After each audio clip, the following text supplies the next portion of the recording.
Hello प्यारे प्यारे बच्चों, कैसे हो आप सब। तो आज का जो टॉपिक है हम लोग स्टार्ट करने जा रहे हैं वो है हमारे पास में क्वांटिफायर्स। ठीक है ना।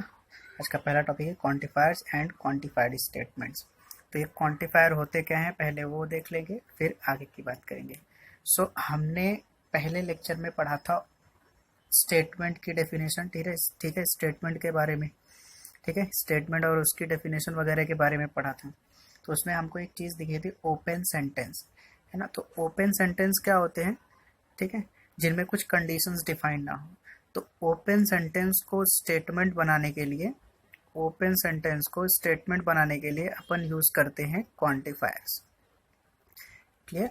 तो क्वांटिफायर यहाँ पे दो तरह का होता है, एक होता है एग्जिस्टेंशियल क्वांटिफायर और दूसरा होता है यूनिवर्सल क्वांटिफायर। एग्जिस्टेंशियल क्वांटिफायर में हम लोग वर्ड यूज़ करते हैं देयर एग्जिस्ट, ठीक है, जिसका नोटेशन है ए, मतलब आपका ई था उसको आपने फ्लिप कर दिया तो इसको पढ़ेंगे देयर एग्जिस्ट।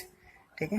दूसरा हमारे पास यूनिवर्सल, जिसके लिए वर्ड हमारे पास है फॉर ऑल या फिर फॉर एवरी, और इसके लिए ये नोटेशन है। ठीक है ना।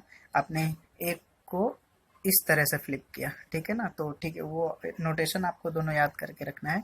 ठीक है।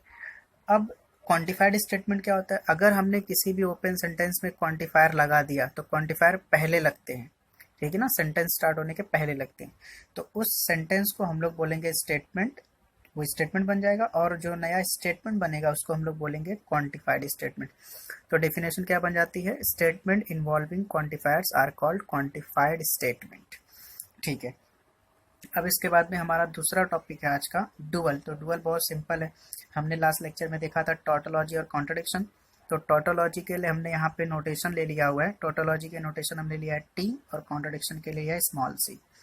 तो टी का डुअल जो है वो सी होता है, और सी का डुअल जो है टी होता है। एंड का डुअल और होगा, ठीक है, यहाँ पे, और का डुअल एंड होगा। ये सिंपल है। ठीक है। अभी अगला टॉपिक हमारे पास में है निगेशन ऑफ कंपाउंड स्टेटमेंट। ठीक है। तो निगेशन ऑफ कंपाउंड स्टेटमेंट में पहला हमारे पास है निगेशन ऑफ कंजंक्शन। ठीक है, कंजंक्शन मतलब एंड वाला। तो पी एंड क्यू अगर हमारे पास है तो उसका निगेशन क्या होगा, निगेशन पी और क्यू, मतलब निगेशन पी के ऊपर अप्लाई होगा, निगेशन पी हो जाएगा। एंड का निगेशन क्या हो गया, और क्यू के ऊपर आएगा, निगेशन अप्लाई होगा, निगेशन क्यू हो जाएगा। सिमिलरली निगेशन ऑफ डिसजंक्शन, तो और है यहाँ पे क्या हो जाएगा, negation P and negation Q. Implication के लिए negation of P implies Q, आपको पहले इतना याद करके रखना है। ठीक है, negation P implies Q is P and negation Q. अब ये कैसे आता है, ये उसके लिए मैंने लिखा है क्योंकि ये जो पी इम्प्लाइज क्यू है ये इसके इक्वल में होता है। तो अगर आप इसके ऊपर निगेशन अप्लाई करोगे तो निगेशन निगेशन कैंसिल होकर पी बचेगा, और का निगेशन एंड, और निगेशन क्यू के ऊपर अप्लाई होगा तो निगेशन क्यू हो जाएगा। बाय कंडीशनल के लिए सिंपल है, negation of P double implies Q is equal to P and negation Q or Q and negation P. Okay, दो चीज एक्स्ट्रा लिख दिया मैंने यहाँ पे, और का negation there exist, for all का निगेशन देयर एग्जिस्ट, और देयर एग्जिस्ट का निगेशन फॉर ऑल। ठीक है।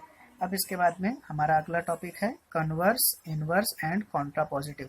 तो किसी भी इम्प्लीकेशन वाले स्टेटमेंट के लिए, ठीक है, उसका कन्वर्स क्या होगा, क्यू इम्प्लाइज पी।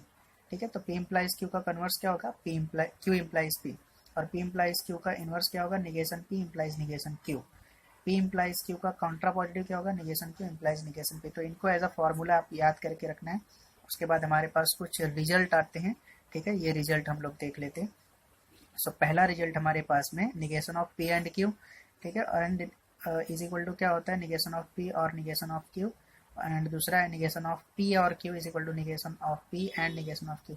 तो ये वाला क्या है, ये एंड माने कंजंक्शन का निगेशन जो अपन ने ऊपर देखा।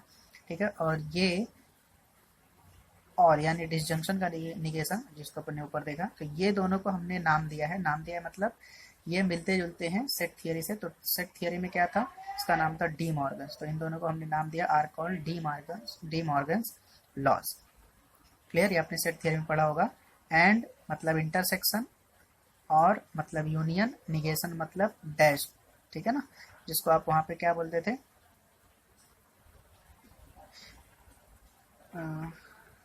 चलिए फिर आगे देखते हैं। दूसरा वाला हमारे पास में P implies Q, negation P और क्यू हो जाएगा यहाँ पे। ठीक है, तो ये चीज़ का यूज़ करके हमने ये इम्प्लीकेशन वाला प्रूव किया हुआ है। ये सारी चीज़ों को आप ट्रुथ टेबल से प्रूव कर सकते हो, इसके इक्वल में होता है, क्योंकि लास्ट लेक्चर में हमने देखा हुआ कि ट्रुथ टेबल से इक्विवेलेंस कैसे प्रूव किया जाता है। ठीक है, तीसरा हमारे पास में है P double implies Q is equivalence to P implies Q and Q implies P। अब ये यहाँ पे है, ये इसके जैसा मल्टीप्लीकेशन जैसा, जहाँ A को आप B और C से मल्टीप्लाई करते हो B प्लस C से, तो A into B plus A into C आता है ना, वैसे P और Q एंड R करोगे तो P और Q आएगा एंड P और R आएगा, P और Q एंड P और R आएगा। ठीक है, P एंड Q और R is equivalent to P and Q और P एंड R। तो इन दोनों को कंबाइन में हम लोग बोलते हैं डिस्ट्रीब्यूटिबल्स। अच्छा, मैं यहाँ पे मेरे को नाम नहीं याद आ रहा था, तो इसको हम लोग बोलते हैं निगेशन को। ठीक है, यहाँ निगेशन बोलते हैं ना, वहाँ पे डैश, डैश को हम लोग बोलते हैं कॉम्प्लीमेंट। ठीक है, तो ये हो गया आपका एक्सरसाइज 1.3 सॉल्व करने के लिए सिनॉप्सिस। ठीक है, अब इसका यूज़ करके हम लोग एक्सरसाइज सॉल्व करेंगे। अभी एक्सरसाइज का वीडियो जो रहेगा अगले वीडियो में आपको मिलेगा। Thank you.